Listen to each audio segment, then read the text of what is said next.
Hey, hey, hey. Happy Thursday.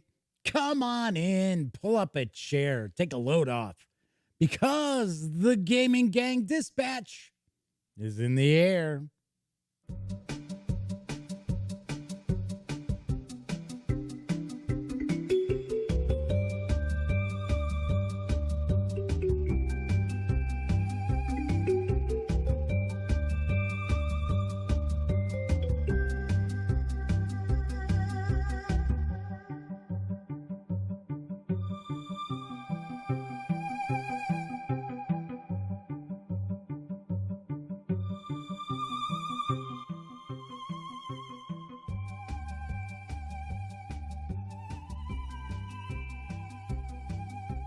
Howdy, howdy, howdy, gang. Welcome once again to the Duct Tape Studios. I'm Jeff McAleer, your host here at the Gaming Gang Dispatch, brought to you by thegaminggang.com, which I happen to be the founder and editor-in-chief. So welcome aboard. Tonight is Thursday, April 29th, 2021. This is live stream 657. If this is your first time tuning in, essentially, about half of the show, I talk about the latest in tabletop gaming news. Every once in a while, we'll talk a little PC gaming, like we shall tonight. And the other half of the show, I'm taking a look at a tabletop gaming release. Sometimes it's a board game, sometimes it's a war game, could be miniatures rules, could be minis. Haven't done that too often. And could be paging through some role-playing game releases, which is what we're doing tonight. I'm going to take a first look and unbox, and we'll page through what's inside the Warhammer Age of Sigmar Soulbound Starter Set. Yeah, that just rolls off the tongue, don't it? So that is coming up in just a bit. Do want to mention, if you like this video, by all means, please give it a quick thumbs up. Subscribe to the Gaming Gang channel if you haven't already, and if you do subscribe, ding that bell, because that'll not only let you know when the Dispatch airs Monday through Thursday nights right here on YouTube, it'll also let you know when I upload other videos, such as my upcoming review of The Ratcatcher from Platypus Games. So that is on the horizon. I got a lot of role-playing game reviews on the horizon. I've got some wargaming reviews on the horizon as well. So there is a lot cooking here at the Gaming Gang. Of course, do also want to mention that when you're not watching videos on the Gaming Gang channel, be sure to visit thegaminggang.com for all latest in gaming news, reviews, and a whole lot more. You know the drill. Get your geek on at thegaminggang.com. Keep in mind, there's a lot of news items. There's a lot of reviews, especially if you are into role-playing games. Sammy Uhas does a lot of written reviews for me as far as role-playing game releases. Those aren't on the channel. So if you don't visit thegaminggang.com, you miss out. You miss out on our comic book news, our movies and TV news, our cool stuff. So from time to time, you should check out the website. Anyway, because this is a live stream, that also means that chat is available. It's not on screen. It's one of the ways that I keep some of the more unusual commenters at bay, but I do my best to pay attention to chat. So if you want to say howdy, or maybe you got a question, comment, by all means, chime in. I will do my best to respond. So first out the gate tonight is Kevin R. Smith saying hello. Disavowed 92 is joining us just to see what condition his condition is in. Oh, I'm sorry, was in. Is that the lyric? Yeah, I guess it is. I think it is. I don't know. I haven't heard that song in so long. I'm not a hippie anyway, so that wasn't my kind of music. Anyway, got a lot cooking. I did find out from Goodman Games. We've been talking about this. Now, remember, I had floated out on Twitter the option, should I review Mutant Crawl Classics or Deluxe Tunnels and Trolls? And a lot of people were well, as far as people chiming in on stuff I tweet, there were a good number of people who were responding, and it was neck and neck. Now, I had already placed an order for the first time fan kit for Dungeon Crawl Classics from Goodman Games. And, big long story, it's been taking forever to get it shipped out. It shipped. It left. It left Kentucky, actually. I think it was, maybe it was Tennessee. I think it might have been Knoxville. What's with me tonight? It's like, yeah, I think it left Knoxville, which is like right near Mayberry, South Carolina. I think it shipped out from there. I think it shipped out from Knoxville. And it's supposed to arrive on Saturday. And I might actually be running it on Sunday.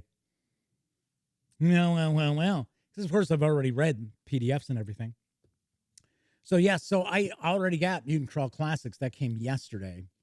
And I got Deluxe Tunnels and Trolls from eBay. So, got that coming in as well. I would have ordered it from the Flying Buffalo website.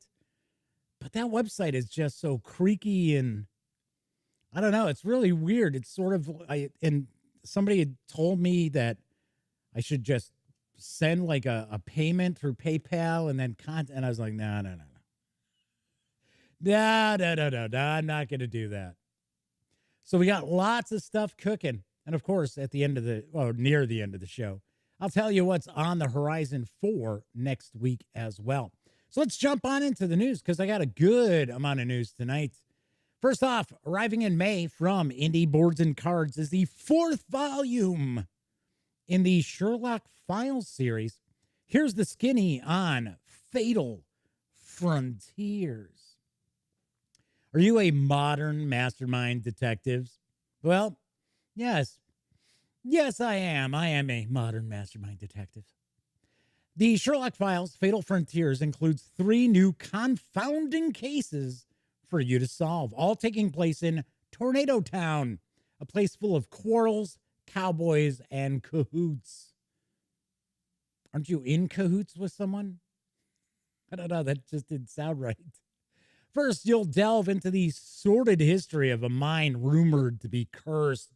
Next, you'll unearth the truth of who has been desecrating graves in the Tornado Town cemetery. Finally, you'll investigate a fatal duel that killed both participants at sunrise.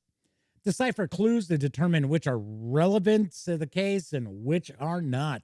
Share what you deem relevant with your detective partners. Which theories will you chase? How will you fare compared to the world's greatest detective? Work together to solve each case and find out. The Sherlock Files Fatal Frontiers is for 1 to 8 players, ages 12 and up. Plays in around 60 minutes. It's going to carry an MSRP of $24.99 when it arrives on May 19th. I'm going to be talking about a lot of things that are arriving on May 19th. At least most of the items I'm talking about here on the news will be. So Grade A swung into chat.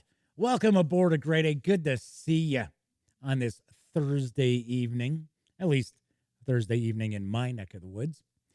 Now available from Monster Fight Club is the Cyberpunk Red series of miniatures, which are perfect not only for the R. Talsorian role-playing game, but also for the upcoming Cyberpunk Red Combat Zone miniatures game from Monster Fight Club. So here's what I know about the minis. Welcome to the dark future, the time of the red. Here, megacorps have ravaged. Wow. What is up with me tonight? I think I'm just trying to rock on through the news quickly so we can get into Soulbound. Because I'm really interested to see I'm always interested in what we're looking at. But kind of curious.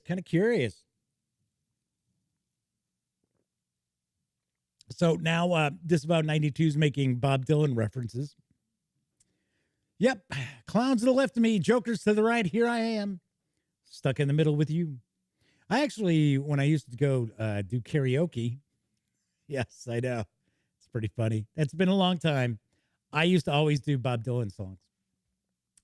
All right. Anyway, back to the top on this. Welcome to the dark future, the time of the red. Here, megacorps have ravaged civilization, and you do what you must to survive. Bring your adventures to the tabletop with these detailed cyberpunk red models. Are you ready to plug in and fight? Trauma teams are elite units of combat-ready paramedicals who patrol the cities, responding to distress calls from their silver and executive-level clients. Swooping down in a converted UV-4, the team clears the zone of hostiles before administering state-of-the-art medical care and medevacing their policyholders. Fame favors some rocker boys, while others are too rebellious to sell out to corporation-run media. Management will have their hands full once this group hits Night City's scream sheets and vid screens. It's one thing to live through the time of the red. It's another to be born into it. In parts of the city where the adults have fled, the youth run the streets, and they are Generation Red. In the time of the red, wearing a badge means putting your life on the line every day for the law officers.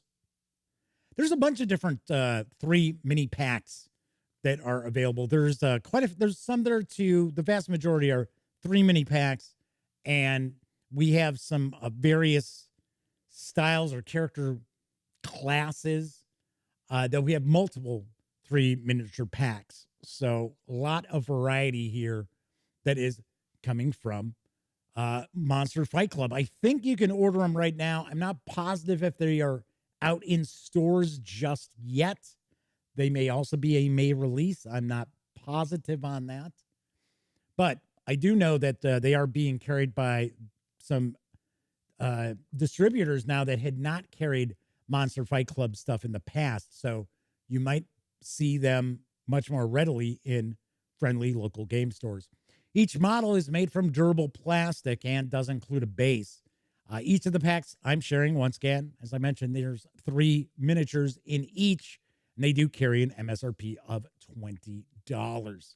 All right, Doug Roberts has popped in to say hello. We've got Zorak Zoran 1, or as I like to refer to them, Double Z1 or Double Z. Double Z, that's pretty easy. So I think I've said hello to everybody who's in chat right now. Yes, I think I have. So Grady says Miniature Market carries the Cyberpunk Red. Yeah, I'm trying to remember. It is PDX is one of the larger game distributors, and they are now going to carry them because they just made an announcement, and I piggybacked on that to check these out. So it is Thursday, so that means we've got some free PC gaming goodness over at the Epic Game Store. This week brings Dungeons & Dragons Idle Champions of the Forgotten Realms, which is from Codename Entertainment. This is a bit of a different offer than usual. Here's the deets. Idle Champions of the Forgotten Realms is an official Dungeons & Dragons strategy management game. It's licensed by Wizards of the Coast, and it is uniting iconic characters from novels, campaigns, and shows into one epic adventure. You start with iconic Dungeons & Dragons characters like Bruner Battlehammer and R.A. Salvatore's Forgotten Realms novels, Jaehaera from Baldur's Gate, and you unlock additional champions through adventures and events like Drizzt Do'Urden, Faradin, and Jim Dark Magic. And of course, there's Minsk. You get Minsk. I don't know if Boo comes with him, but I know you get Minsk. Gameplay gets deeper with each champion you unlock. Master formation strategy to complete hundreds of adventures in a fantasy world based on official Wizards of the Coast D&D books like Waterdeep Dragon Heist, Tomb of Annihilation, and Curse of Strahd. There's a short video, it's not even a minute, that will show off a bit of Idle Champions of the Forgotten Realms. So let's take a peek.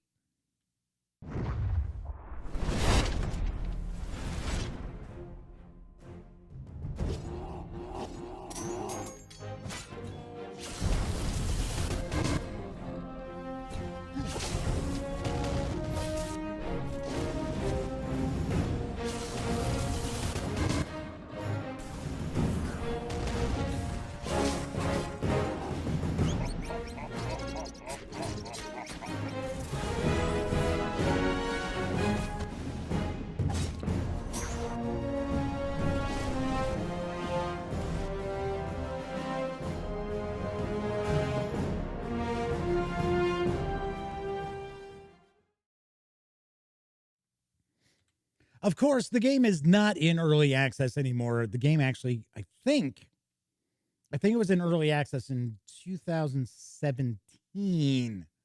So here's what's going on with Epic Games. So Dungeons and Dragons, Idle Champions of the Forgotten Realms is a free-to-play game. But right now, if you go through the Epic Games Store, so essentially add it to your collection in your Epic Games account and log into the game through the Epic Games Store, you will get over $100 worth of add-ons and unlocks and special characters that you would normally have to pay for. So this is available through 10 a.m. Central Time, May 6th. I think I am going to take a peek at this later on tonight. I have never played, what are they usually considered? Idle clicker games? Are they clicker games? I thought they're idle clicker games. I don't know. I have no idea. So Flaming Heron says, who has joined us in chat. Howdy, Flaming Heron. He's one of our chat moderators, so don't make him bust out that ban hammer. Flaming Heron says, so idle, I can go make a coffee and not play the game. I don't know. I'll take a peek at it. I've said it before that I am a big fan of, gosh, now I can't remember the damn name of it. It's not Band of Brothers. It is Battle Brothers. That's it. Man, this is just a weird night tonight. Like, my memory's going, what is my name again? Where am I? Anyway, I really like Battle Brothers. And that's a lot of min-maxing stuff. And I kind of get the impression this is similar to it with far less tactical input from the player. I think the player just kind of sits back, clicks on some stuff to like help them fight. And that's that. Don't know. So Flaming Heron says it looks like Battle Brothers. Oh, it looks a little like it, but it's absolutely not.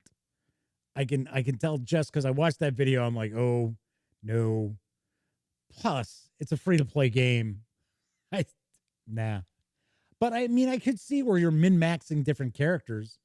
And from what I understand, you have to like adjust your formations, how they're lined up in that to best utilize their buffs and bonuses and stuff like that, which is really not a Battle Brothers kind of thing. So Flaming Heron says they're looking forward to Dark Alliance, which has a lot of the Icewind Dale characters, but less of a D&D game. I'm looking forward to Baldur's Gate 3. I have held off from actually getting the early access because to me, I don't want to play a role-playing game that I get partway through it and then it's finally finished, it's coming out, and then you got to start from scratch. And then I already know like half of the stuff that's happened. So I'll wait till it comes out. I certainly will. I should point out a PC game that I'm looking forward to that looks very interesting is Humankind. So that I'm kind of curious about. I don't know if it's coming out in May or if the Epic Game Store is just running some pre-order special until I think it's like May 4th or something. But that looks, I'm a big Civ game kind of player. I always dug that. So Doug Roberts says if they're going to play a computer fantasy game, it's going to be Skyrim. Great Ace says that the Scion RPG is getting a live action TV show that I had not heard about. I did see and posted it on the Gaming Gang, the trailer for Sweet Tooth for Netflix that is based on the Vertigo comics. Well, now it's just DC Comics. Jeff Lemire's series that was actually, I did not read it, but I heard really good things about it. All right, so let's move on to our next news piece. Let's talk a little role-playing game news. So we're going to double dip a bit. Actually, we're going to triple dip if we count the game I'm looking at. We're going to double dip in this news piece with Cubicle 7 Entertainment because hitting stores next month are both the Warhammer Fantasy Roleplay Death on the Reich Director's Cut and the Death on the Reich Companion. Here's the dope. Welcome to Death on the Reich, Part 2 of the revised and updated Director's Cut of The Enemy Within, one of the most highly regarded role-playing campaigns ever written. Created by legendary Wifrip writer Graham Davis, one of the original writers of the campaign, the Director's Cut provides additional material to create an enhanced experience that maintains all the mood and paranoia of the original. Death on the Reich carries on from where Enemy in Shadows left off, taking your unlikely heroes on a grand adventure up and down the remarkable Reich, the largest river in the old world and trade route to the heart of the Empire. Death on the Reich includes a selection of Grognard boxes that add entirely new ways to play through the adventures, ensuring even those who have played the Enemy Within campaign before will find Death on the Reich new and exciting. The Enemy Within is the campaign all role-playing game enthusiasts should play at least once in their lives, making Death on the Reich an essential purchase for all gamers. The Death on the Reich Companion is the second of the 5-part series of companion volumes to the Enemy Within campaign. It's packed with supplementary material to not only expand Death on the Reich, but also supports any Wifrip games set on the rivers of the Empire. The physical books are arriving in stores on May, you guessed it, 19th. Well, the PDFs have actually been out for quite some time. The 160-page Death on the Reich hardcover will carry an MSRP of $39.99. If you want to grab the PDF, you can do so right now at DriveThruRPG. It is $19.99. The Death on the Reich Companion hardcover, which, if I remember correctly, I think that clocks in at 124 pages. I'm trying to remember. I think it's about that. It's between that and maybe about 140. That carries an MSRP of $34.99, or you can snag the PDF for $17.99. Now I mentioned. Nah, they're upstairs. I forgot to bring them down. Well, I'm working on them for the reviews. But I already have them. I've got them. I've got both books. They came with the Soulbound Starter Set. So I am just rereading a couple of parts of both because it had been a while since I had read them, but I had prepped for doing the review. I got to say, I'm super excited that these finally are coming out in hardcover for everybody. Death on the Reich is probably the most beloved chapter of the Enemy Within campaign. There is an NPC in there that is super memorable. Almost everybody who's played through the campaign remembers this one NPC fondly. And we will talk about that during the review without spoilers. So I will be shooting my reviews of both Death on the Reich, the Director's Cut, as well as the Companion over the weekend. I think what I'm going to do is we might have a bit of an RPG week next week, and I will release a new role-playing game review every day of the week. Maybe not all 7, but each weekday. So look forward to that. And I will tell you right now, they get my recommendations. So, but tune in, check out the videos. So Double Z1 says, great art. Yes. There's one artist that Cubicle 7 utilizes. Chaosium has utilized him quite a lot. In fact, he does the cover of an RPG book we're going to look at next Thursday. So you will see this in the towards the end of the show. A grade A threw me off when they said Starforged. No, I don't count Starforged as an RPG. But I am not a big fan of his art. I am not a big fan of his art. And he does like a lot of like character artwork. And I just don't like the way the people look ugly. They always kind of look ugly. And I get it. That's sort of the thing in Warhammer Fantasy Roleplay. But even in the Call of Cthulhu, I don't know. It's new. I know some people like his art. I'm just not a huge fan. But the rest of the art is really good. And I got to say, I don't think, in fact, what you're seeing right now, that wasn't his art. I don't think C7 utilized him a whole lot on the Death on the Reich books. So Great A says Starforged is not an RPG. Oh, you know what I'm thinking of? Stargrave. Sorry, Great A. I don't have Starforged. So I don't know. I don't know where Starforged came from. Did I say Starforged? I don't think I did. I don't know. Hey, I'm stone cold sober tonight too. It's just today's been just a really weird day, all around. Just a lot of wacky stuff going on. I'm not going to get into it. I mean, it's not like bad. It's just a lot of oddball things. So, all right, let's move on to the last. Oh, so Grady says I was talking about RPGs coming. Yeah, RPGs that I'm reviewing that are on the horizon. I'm not familiar with Starforged. I'm trying to think. No, it's not ringing a bell. So, a Great A says thought I might mention it. It's on Kickstarter. See, the whole point, and I'm gonna have to mention this for a Great A. Hang on one sec. Let me jump out here before we get into the next news piece. I am not big on promoting a lot of Kickstarters, and I would really not like to see them. If I'm not talking about a Kickstarter, I'd prefer not to see them discussed in the chat.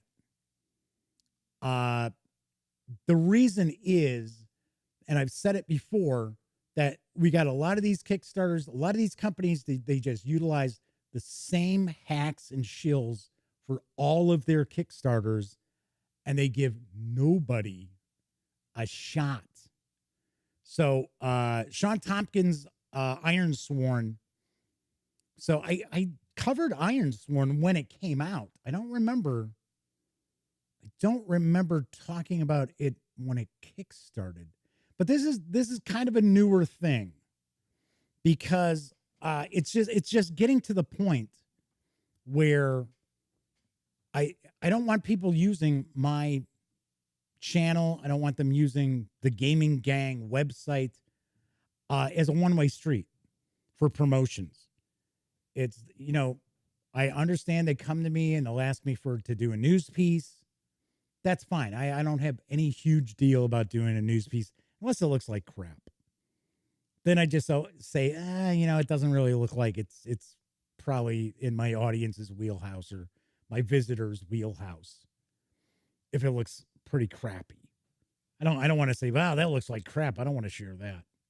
But I get a lot of companies who are like, oh yeah, we really want you to, share all this news about our Kickstarter. And it's sort of like, you take a look and they've got like I said, the usual suspects who've done the Kickstarter previews or reviews or whatever. And sort of like, so you want me to help you make money. That's essentially what it is. You're asking me to help you. I'm not saying you guys, right? Make money. Yet you don't give a shit about what happens with my outlet. You don't care how I pay my bills. So yeah, that's not. So Grade A says, I understand, didn't mean to hit a nerve.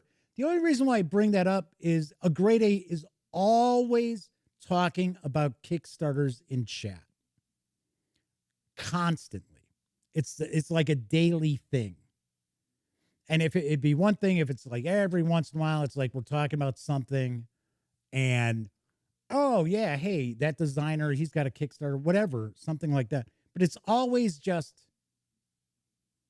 Kickstarter news that has nothing to do with what I'm talking about. Like, yeah, I'm talking about role-playing games. There are umpteen role-playing Kickstarters out there. So I don't know.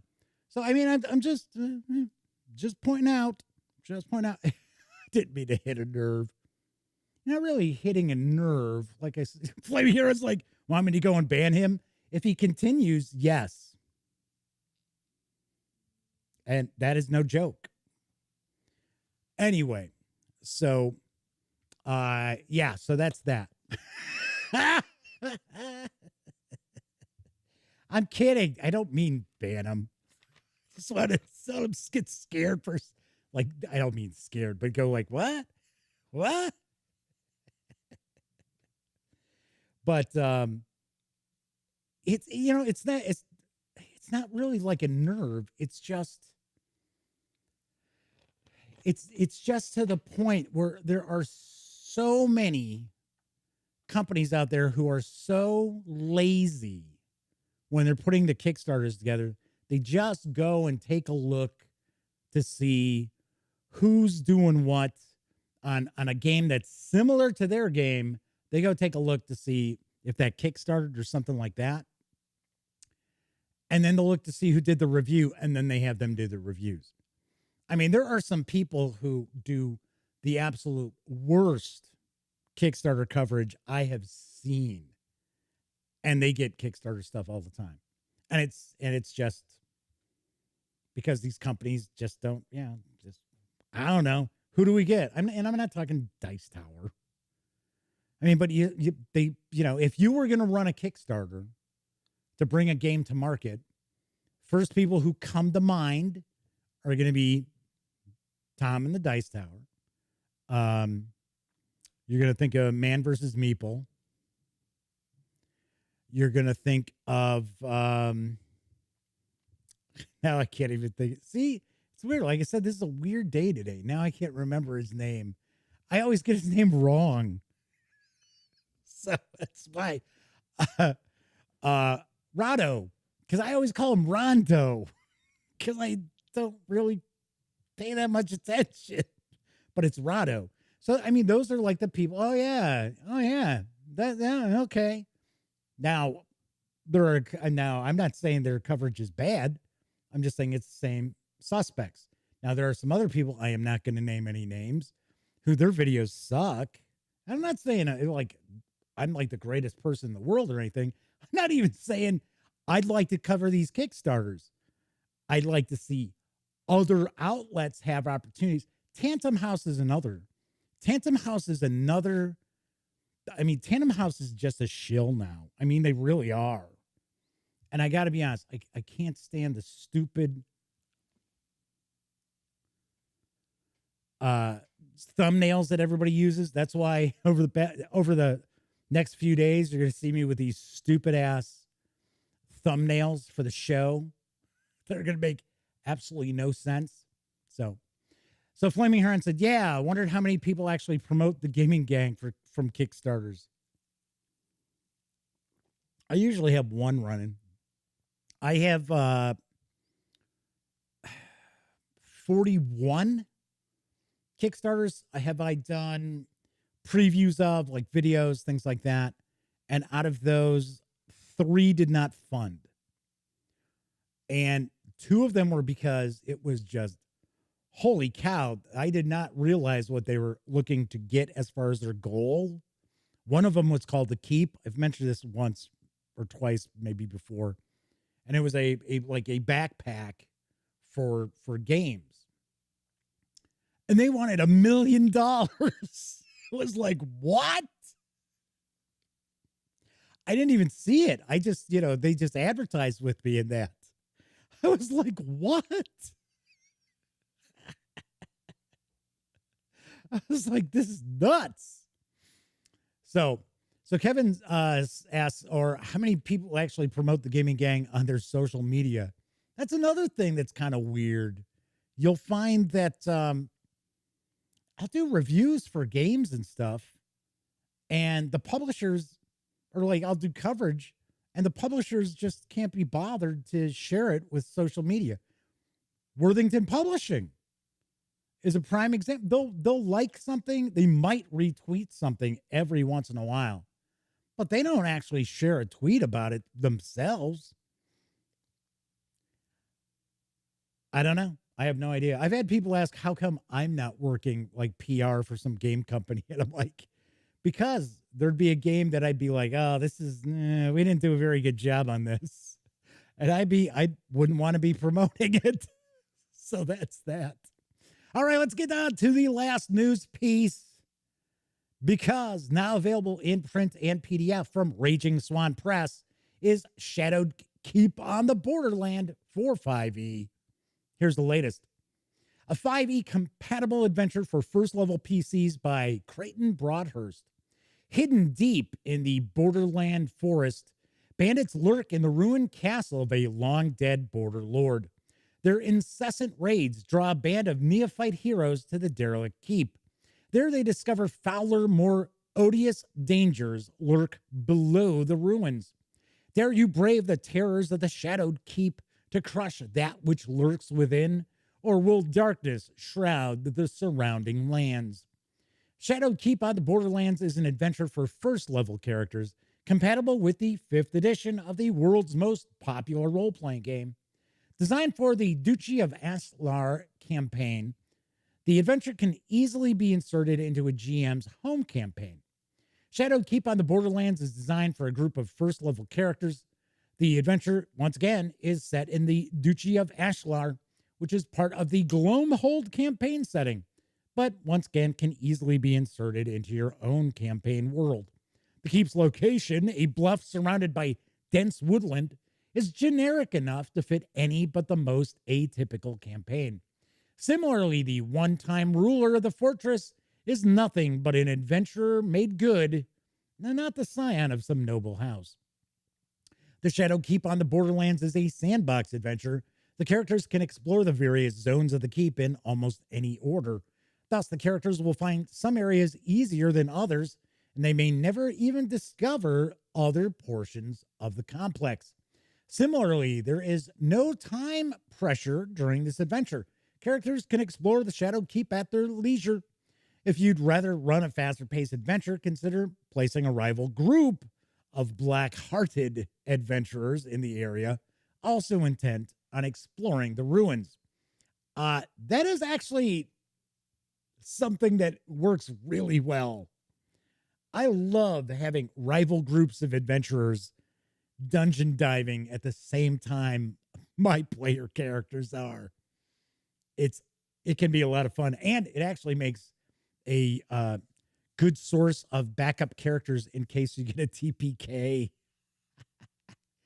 Anyway, this gives the characters an impetus to explore swiftly and potentially sets up a climactic fight with the rival adventurers somewhere in the ruins.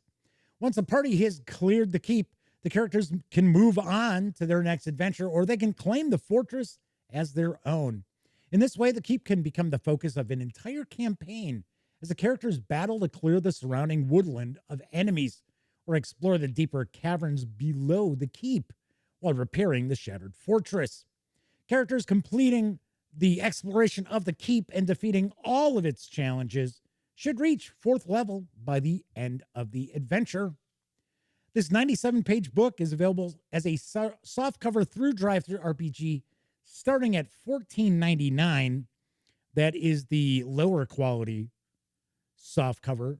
There is also the higher quality softcover you can get. You can also snag the PDF for $11.99. Melwinius from York has arrived in chat. Good to see you, Mel. Thanks for swinging on in. So I have to ask, who is very familiar with Raging Swan stuff? Because I see Kevin said, ooh, Creighton Broadhurst and Raging Swan. Love his stuff.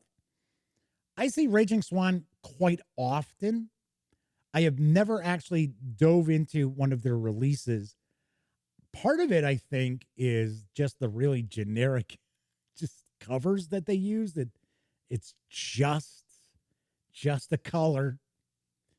But one thing I am also curious about is that I know Raging Swan likes to do 3 different versions of many of their releases. Some stuff they do for Pathfinder. In fact, I believe Shadowed Keep on the Borderlands was originally a Pathfinder adventure that has been ported over to 5th edition.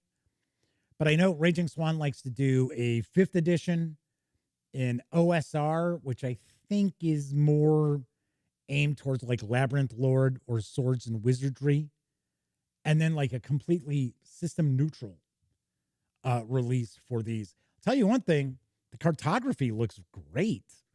I just so I guess Kevin's the only one with any experience with Raging Swan. I know they've got tons of stuff. I know they've got adventures, they've got their campaign world, they've got dungeon dressing, wilderness stuff, all whole bunch of different things. All righty then. Nicholas Stanishek has joined us once again. Good to see you, Nicholas. Glad to see you swinging on in to watch the show live. Flaming Heron says they've heard of Raging Swan, but have never actually gotten any of their stuff. Me either. I have not picked up any of their stuff.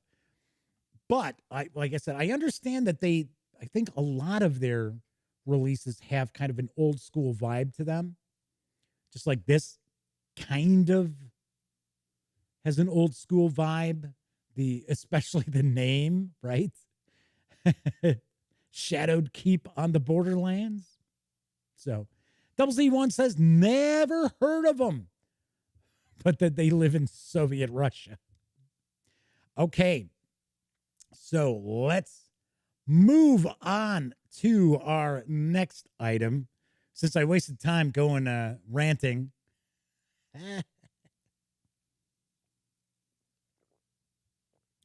If that came off really harsh, I apologize, but something I have to point out is it's getting to the point. Financially, I don't know how long I'm going to keep doing this. You know, if I had people coming to me saying, hey, Jeff, we'd like you to do a Kickstarter video for us. If I was doing like one of those a week, yeah, that'd be cool. I don't. I do maybe one of those a month. So when people are like throwing out Kickstarters and stuff. Anyway, all right, moving right along. So Kevin says, to be fair, they haven't seen any of the major books. A lot of the smaller books can be used to steal NPCs and ideas from. Oh, yeah. In fact, I'm going to discuss that about Death on the Reich when I do my review of Death on the Reich.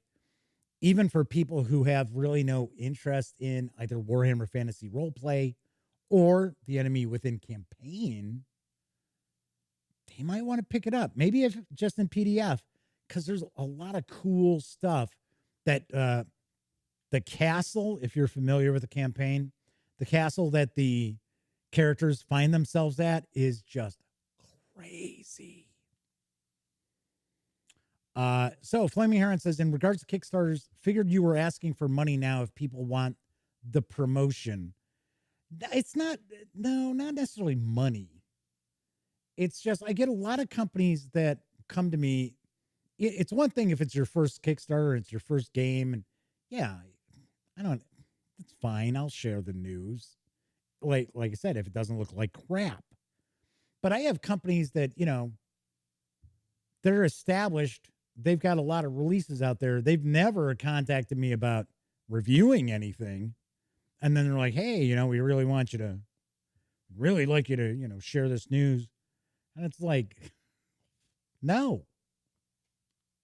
Unless you want to do something that helps me keep my lights on, such as sending a review copy of something.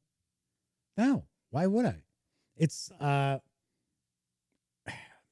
And the funny thing is, once again, I don't want to really get into this too deeply because I want to actually get into the unboxing. But there are far too many companies out there who no doubt have the misconception that everybody covering this hobby is being supported through Kickstarters and Patreons and things like that, which is not the case. But they're so used to seeing these outlets with their hands out to their visitors and their viewers that's got to be the assumption. And of course, when I have kind of a canned email that I use, email response, I do point out that I am not an outlet that You know, I run a Kickstarter expecting people to kick in to keep the gaming gang around. I don't do that. I don't do a Patreon either. As I mentioned, May 1st, I am going to have a PayPal me page, but that's basically, you know, if people like the show, they like the website and that, you know, buy me a coffee, buy me, you know, a bottle of Pepsi Max. That's sitting there going, oh, well, I got a goal of $35,000, so I could do season 12 of the Gaming Gang. That's something else. Seasons. These people in their seasons. Yeah, hey, come on, support season 7 of blah, blah, blah. It's like, seriously, you're not like a network or cable show. It's like, plus, when they use seasons, they do that because they want you to think they've been around longer than they have. So if they do like 25 videos in a season, they could crank those out in like 3 months. And then it's like, oh, it's season 2. Right away, people, you know, equate seasons with years. So Flaming Aaron says, keep Jeff and coffee and Pepsi Max. I'm easily pleased. Well, I don't want to be the guy who's like, yeah, come on and support me on Patreon. Or even the super chat here. I mentioned this yesterday. Those companies are ripping you off. It's like, you know, they're taking a big chunk of, you know, people's support. So yeah, if you do the PayPal me, as far as I understand, they might take maybe 5%, not taking anything more than that. All right. So I know Flaming Aaron's like, sorry I distracted you. I'm banning myself. That's it. Flaming Aaron has to use the ban hammer on himself. All right. So if you are watching live, we are going to jump into Warhammer Age of Sigmar Soulbound Starter Set in just a few seconds. If you are watching after this aired live, like 12 hours or more after, this is where you're going to see a quick advertisement. So just relax, get past that, and we will begin.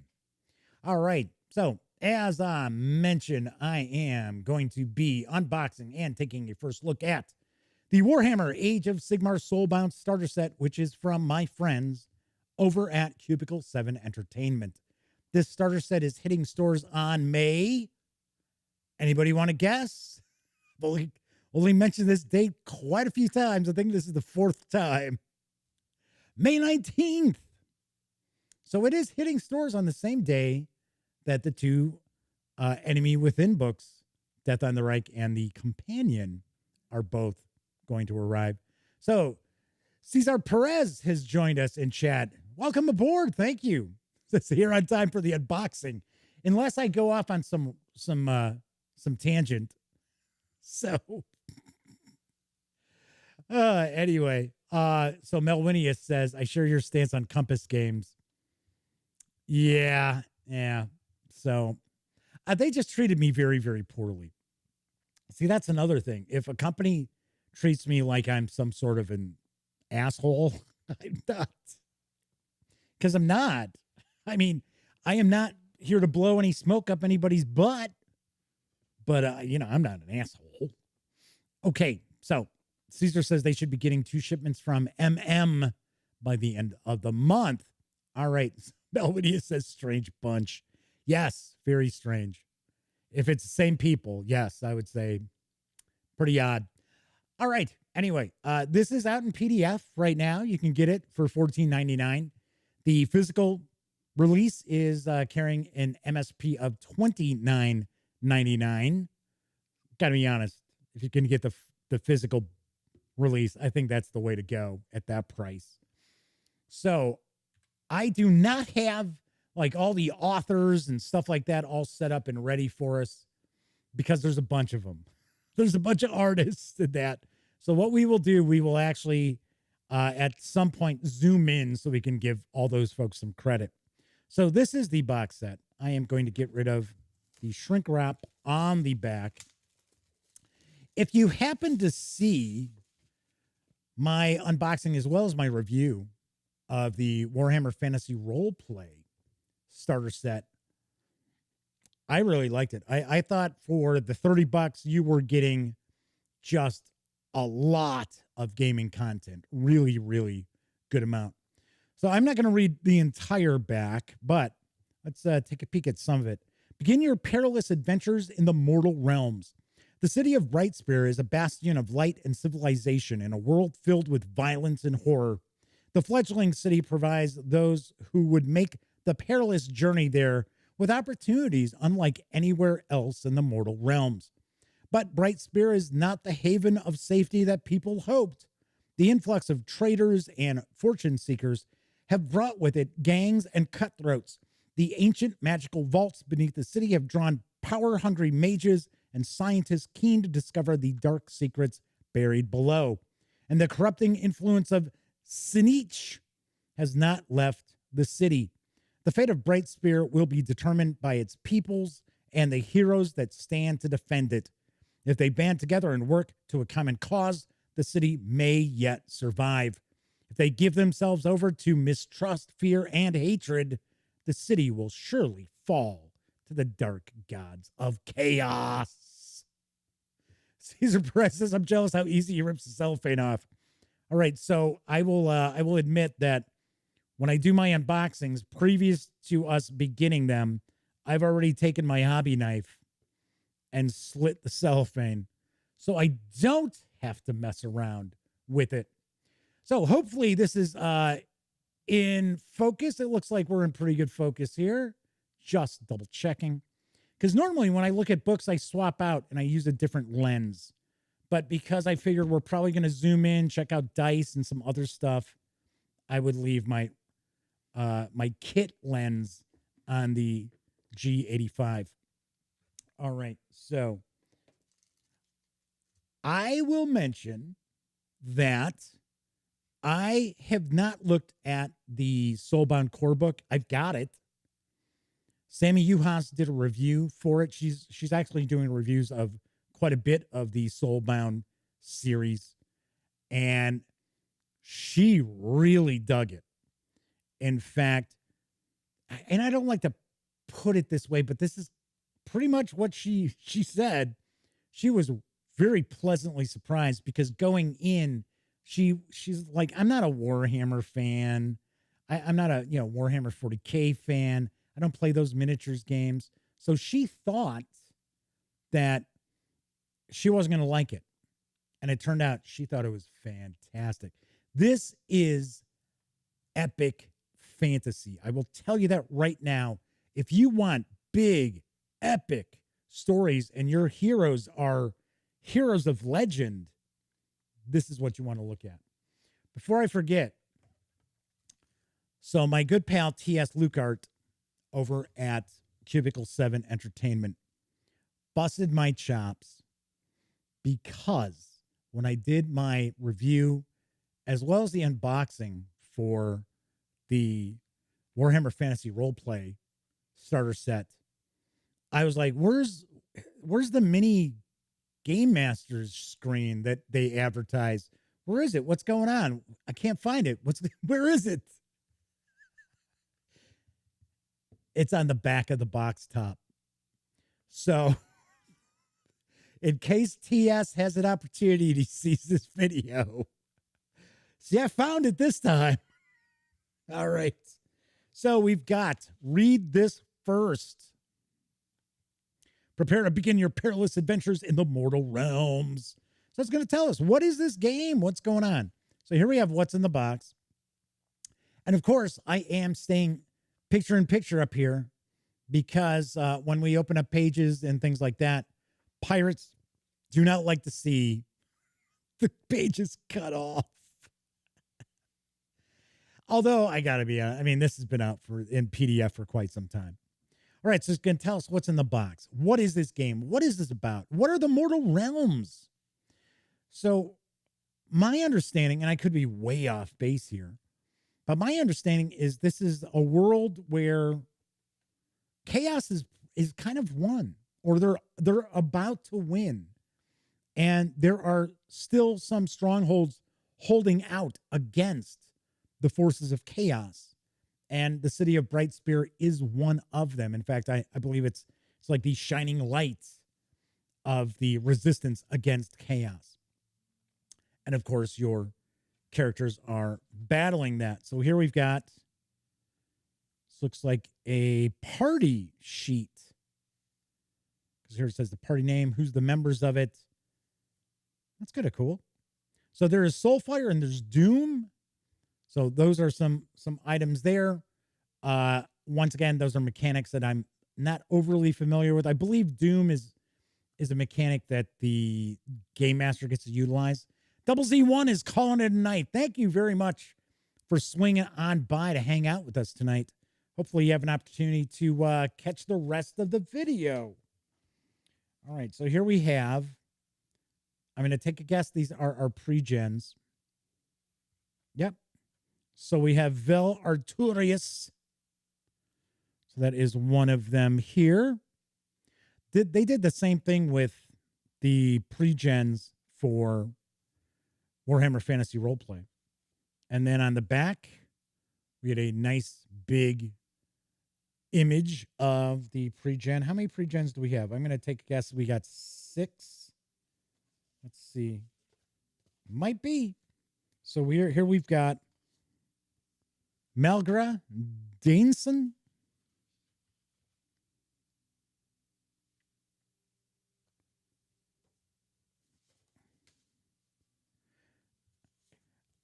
This is not also a like traditional kind of high fantasy setting. I believe there is a bit of a steampunk vibe to it. Not a lot, but a little bit. So here we have Imran Sealgatter. Must be a sorceress of some type. Darek. Oh, it's like a treant. Well, like a tree creature. So they are a Kornoth hunter. And then we've got Zan Bimmer, who looks like they are kind of a cleric type. Oh, there you go, war priest. And these are our pre-gens. Very cool. Nice. And did we have 6? No, we had 5. That's okay. I just thought maybe we'd have 6 in there. So we have, our first book is Faltering Light. It says, discover the truth of what lies beneath Brightspear. We've got some tokens. So no doubt we've got like Doom, and the other is, what is it, Soulfire, I think it is. That's what I'm guessing. So we got dual-sided. These are punched pretty nicely because you're popping right on out. Okay, so this must be our rules. So we have 2 books. So we're going to get our introduction here, and I'll just kind of zip through this. So this is the adventure. Oh, you know what? I betcha. C7 did the same thing with the Warhammer Fantasy Roleplay adventure, and I thought, for the starter set, I thought that was really well done. So what it's going to do is actually going to walk us through the mechanics of the game through the adventure. So right here it's telling us, how do you make a test?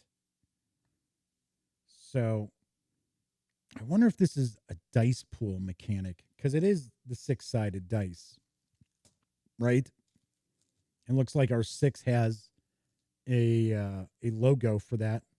We'll take a look. I'll zoom in and show you the dice. Dice are pretty nice.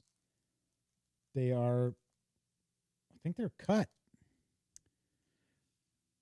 So talking about multiple successes.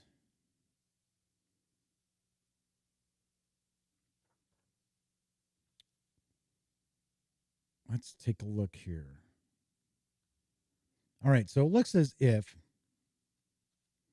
okay, so it says making tests is the backbone of action in Soulbound. Anytime the outcome is uncertain, heroes of their GM will make a test, a dice roll that pits their attributes and skills against the difficulty number of the task. How many dice do I roll? The number of dice rolled for the test are affected by two things: character's attributes, which are body, mind, or soul, and any training and skill being tested. So they're going to grab as many 6-sided dice as the character's attribute score, add dice for their training, and then they roll their dice. So here we see, I don't know if you can actually make that out. It says it's a DN4 1 mind, and it says lore. So I'm going to take a guess. That means it's 4 dice, and they need 1 success. Or no, they need 4 successes. I think that's how it reads. But I don't know if that's they're going to actually pool their dice successes together or what. I'll have to check it out. All right, so going through the adventure here. One thing I can tell you with the Warhammer Fantasy Roleplay Starter Set, the adventure was actually a good length. It was one of the longer adventures I have seen that was ever included, like in a, like core book or starter set. I think the only starter set that's got more adventure in it is the Call of Cthulhu, which actually has like 3 full adventures in that. Of course, we won't have rules for rolling up characters. That's why we got the pre-gens. That's why this is a starter set. Looks like we got quite a bit going on here. Got some pretty cool artwork. It's like some sort of like fire flinging spider. I don't know if I want to run into that. The Caskets of the Damned. That's pretty good. And the real gate opens.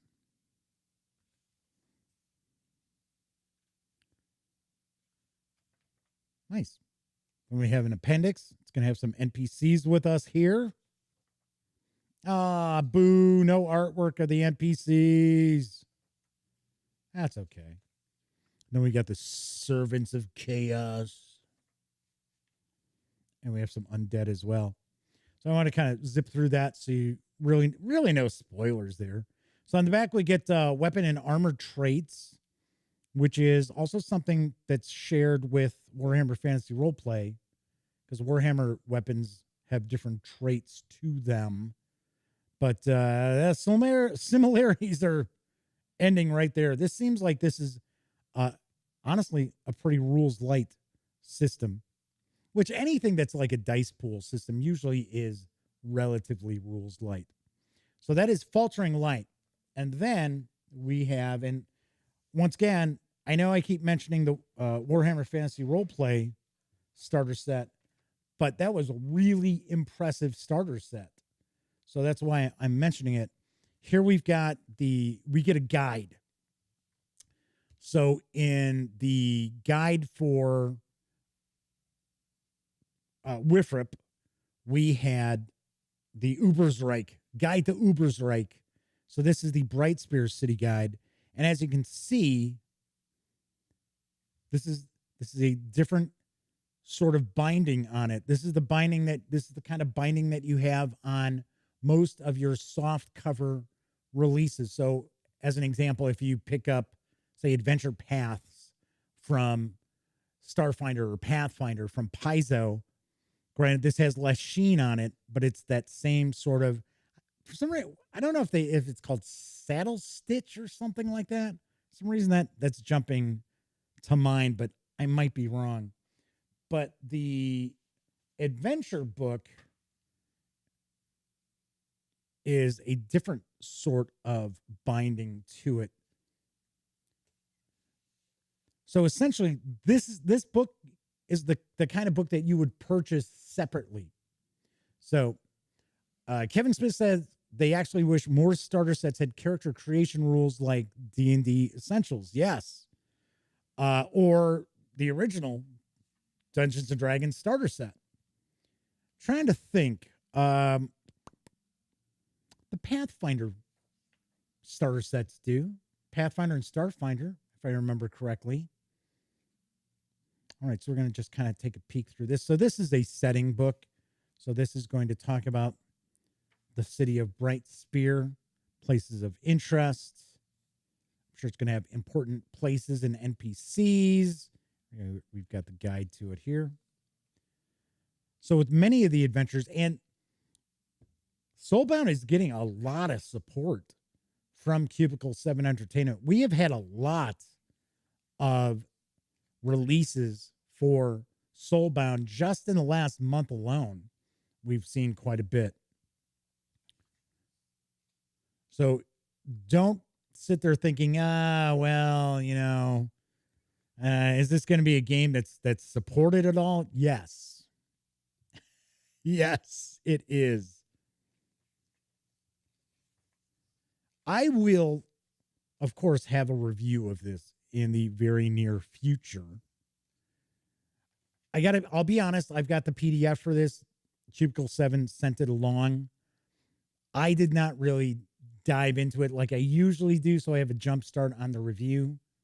So it'll be a little bit.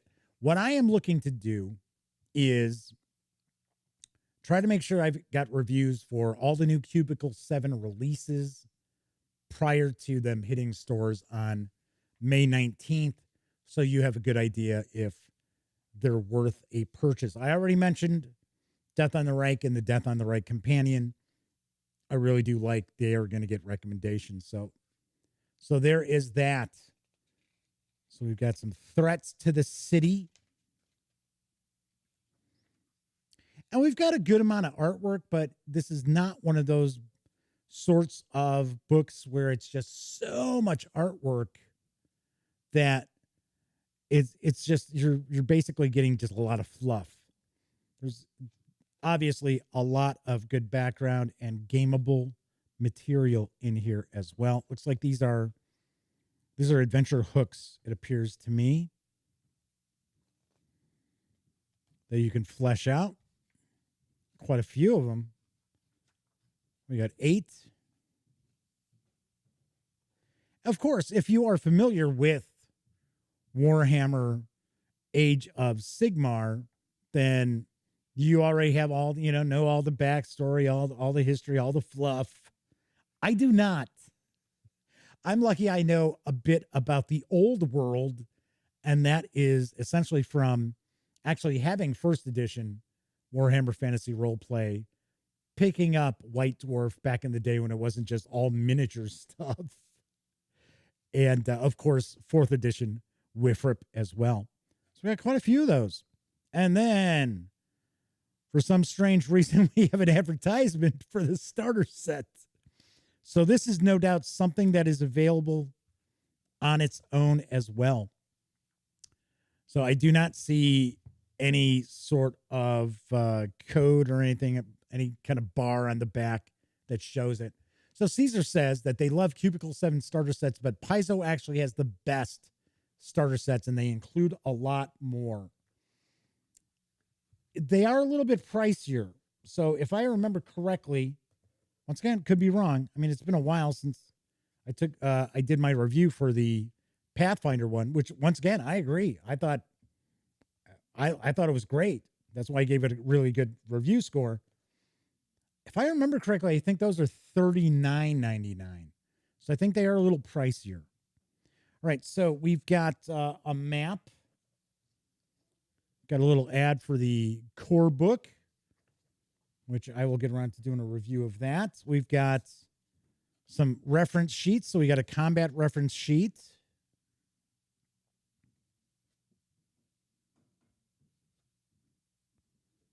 So what to do on your turn and moving and stuff like that. So Kevin says they heard the Pathfinder 2nd edition starter set had character creation rules for low-level human, dwarf, and elf fighters, clerics, rogues, and wizards. You heard correctly, sir. Trying to remember if the Call of Cthulhu starter set had rules to create your character. Off the top of my head, I don't recall. They may have. Or there may have been enough there for you to tweak characters to how you'd want them. Because the Call of Cthulhu starter set is another one that I thought was just fantastic. Really well done. Out of the starter sets that I've done reviews of, and I've reviewed quite a few, I reviewed, Pathfinder 2nd Edition, Starfinder. I've done both of the D&D starter sets, the Call of Cthulhu starter set, the Shadowrun, was it 7th Edition? Whatever the latest Shadowrun was. That starter set, Alien starter set, Tales from the Loop starter set, and the only starter sets I just couldn't recommend purchasing were, strangely enough, the Tales from the Loop. I just didn't feel that there was enough content in it to justify its $30 price tag, and the Shadowrun because I thought it was a mess. So let's get a little closer and let's get a look at this map here. Give you a better view of this map. Very cool, very nice looking map here. It's got a lot of visual pop to it. I definitely like that. That is very cool. And then the bottom of the box, we have another map. It's actually just a little further out. The Great Parch. So there we have that. And then we see, whoops, it's stuck to the bottom. We see a portion of it zoomed in, and that is no doubt where Bright Spear, there we go. Bright Spear is right there. Very cool. All right, and then the dice. Pop these dice on out. All right, come on. It's one of these. Some of these little Ziploc bags that we get in games, just you try to open them up and then they just rip.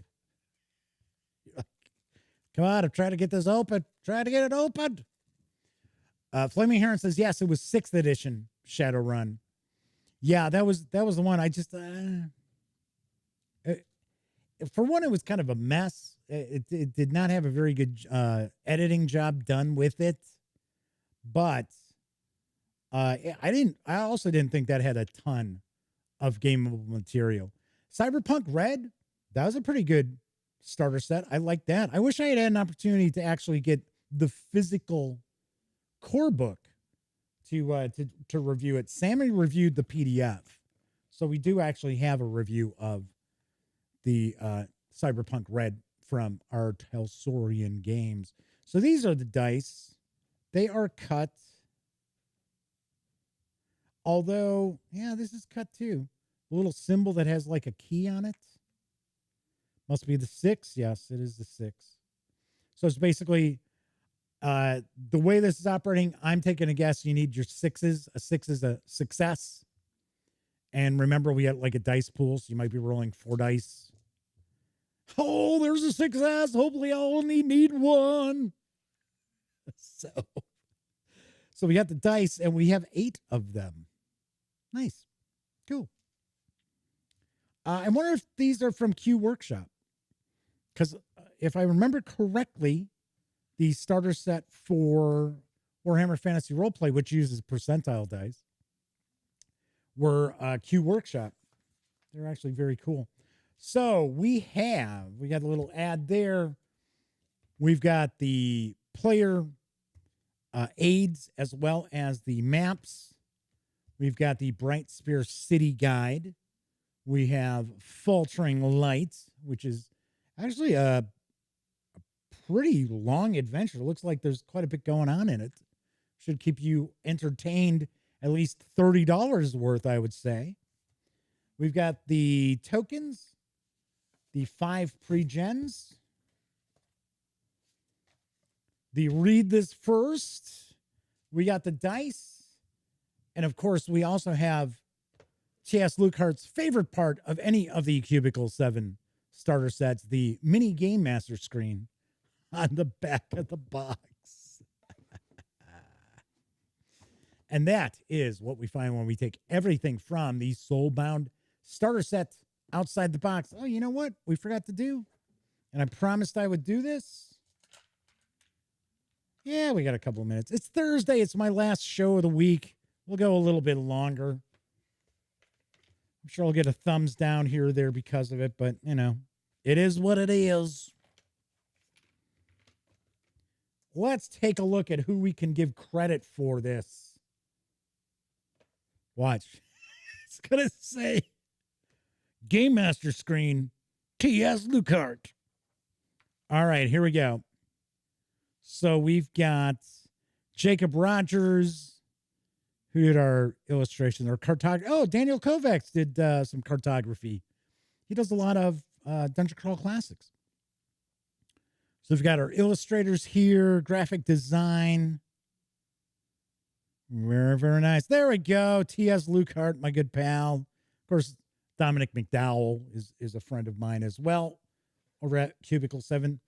I am pals with the fine folks over at Cubicle 7. They always take care of me. Always have great interviews with them as well. Have a lot of fun when I run into them at conventions also. So there we've got our credits for the Faltering Light adventure. Let's get some credits here for the Bright Spirit City Guide. So here we got our credits down here. Zooming all the way in. So Caesar says, the people that make the magic possible. So we've got our writers, we've got our illustrators, graphic design, creative team. Cool. Reason I didn't just read them out, which I usually do when I'm doing a review as well as like an unboxing, it's because there's so many of them. There's so many people. So it was like, oh, okay. All right. So put the dice back in there. I am looking forward to checking this out. And of course, that's everything we have in the Soulbound Starter Set, the Warhammer Age of Sigmar Soulbound Starter Set. And once again, this is hitting stores on May 19th. Carries an MSRP of $29.99. You can score the PDF over at Drive-Thru RPG for $14.99. And as I always mention when I talk about Drive-Thru RPG, the Gaming Gang, thus the Dispatch, are affiliated with the One Bookshelf sites. So if you are going to go visit, say, Drive-Thru RPG, please stop by thegaminggang.com first. Click on one of our banner ads. That way, if you do happen to make a purchase, I get a little portion of that sale. And all those nickels, dimes, and quarters really do add up to help keep the Gaming Gang around. And there are a lot of people who actually do use those links, so always love that. So Grey Day says, yes, Doug Kovacs is the DCC artist. Yes, he is. He does a lot of cartography for him. Doesn't he do a lot of the cover art too, I think.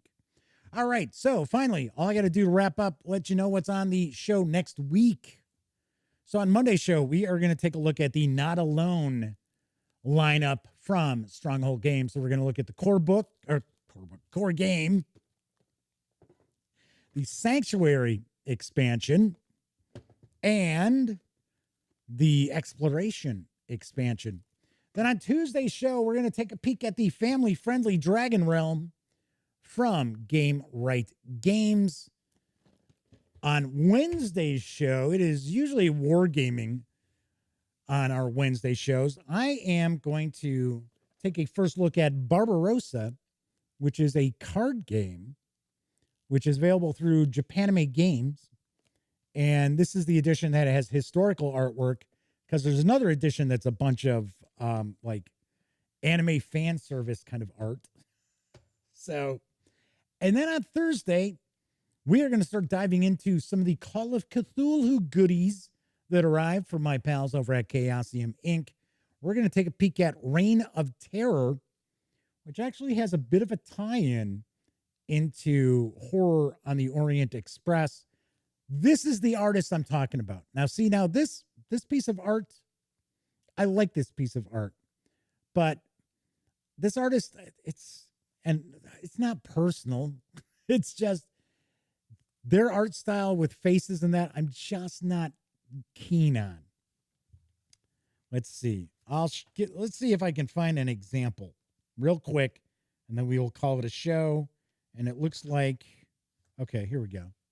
I'm going to switch back over to here. All right, come on. Let's see if we can. There we go. There we got the focus. Actually, that doesn't look so bad. But now I assume this is supposed to be some sort of kind of a monster, but that's just a regular, maybe it's Napoleon. Yeah, I don't know. Just something about it. Don't you know what to tell you, gang? All right. So that is it for this time out. If you like the video, and if you've been watching all this time, well, I guess you like it, you should give it a quick thumbs up. And of course, if you haven't subscribed to the Gaming Gang channel, please do so. If you do, ding that bell, because it will not only let you know when the dispatch airs live Monday through Thursday nights right here on YouTube, it'll also let you know when I upload other videos. Like I was talking about earlier, I got a lot of reviews going to hit. Going to see a lot of role-playing game stuff next week. You know, maybe like Mutant Crawl Classics. That's on the horizon. I can't say it'll be next week, but it is on the horizon. And of course, when you're not watching videos on the Gaming Gang channel, be sure to visit thegaminggang.com for all latest in gaming news, reviews, and a whole lot more. You know the drill. Get your geek on at thegaminggang.com. Those of you who watch live, thank you very much. I apologize to a grade A if I came off didn't mean to. So I do apologize. Those of you out there who watch after the fact, thank you very much as well. I appreciate anybody who takes some time out of their busy lives to hang out with this goofball for, an hour or so, 4 nights a week, even if it's not live. All right, everybody enjoy the rest of your Thursday night, Wednesday morning, whatever day you're celebrating. I hope all of you also have a wonderful weekend. Maybe get some gaming in. I'm hoping I might get some in Sunday. And of course, Fleming here says, get that PayPal.me going so I can start buying me coffee. I will have it up on the website. I'll have like a little, ad thing or something on thegaminggang.com. So thank you, everybody, for thanking me. Appreciate that. And Cesar Perez says the cover of Reign of Terror, I think this is the cover he's talking about, looked awesome. Either that or the Soulbound starter set cover. I thought that looked pretty awesome, too. All right. Like I said, everybody have a great weekend. I'll be back on Monday. I'll see you next month. Bye. And of course, as I wrap up all of my videos during this never-ending pandemic, here's hoping all of you out there are being smart and staying safe.